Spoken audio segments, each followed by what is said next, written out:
contexte historique de la guerre d'Algérie. Tout d'abord, on va vous proposer aujourd'hui un contexte historique très détaillé de la guerre d'Algérie. On a nos fascicules d'histoire, de géographie et de philosophie disponibles. Vous aurez des résumés, etc., présentation des acteurs, etc. Donc, dans ces fascicules, il y aura tout dedans. Donc, les faits relatés dans ce texte s'inscrivent dans le cadre général du monde d'après-guerre, c'est-à-dire du monde au lendemain de la Seconde Guerre mondiale, marqué par la grande vague de décolonisation et particulièrement le cas de l'Algérie.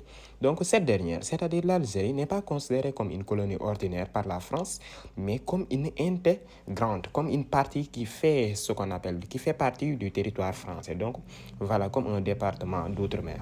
Donc cependant, cette intégration n'empêche pas une profonde inégalité entre les populations, c'est-à-dire entre les colons européens ou les pieds noirs qui bénéficient des droits politiques, des droits économiques, des droits sociaux largement supérieurs à ceux des Algériens musulmans majoritaires, qui sont majoritaires et marginalisés.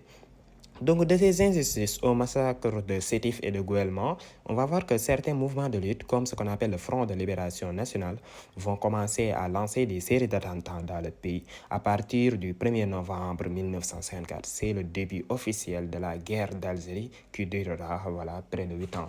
Voilà, nos fascicules sont là, histoire, géographie, philosophie, disponible, sur comment vous pouvez commander dès maintenant. Donc, fascicule yi dina am leçon yëpp résumé etc. Voilà, tout est détaillé, mais aussi il y en a des résumés etc. Par exemple, comme vous pouvez voir ici, vous avez la leçon sur l'algérisme. Donc il y aura aussi des résumés.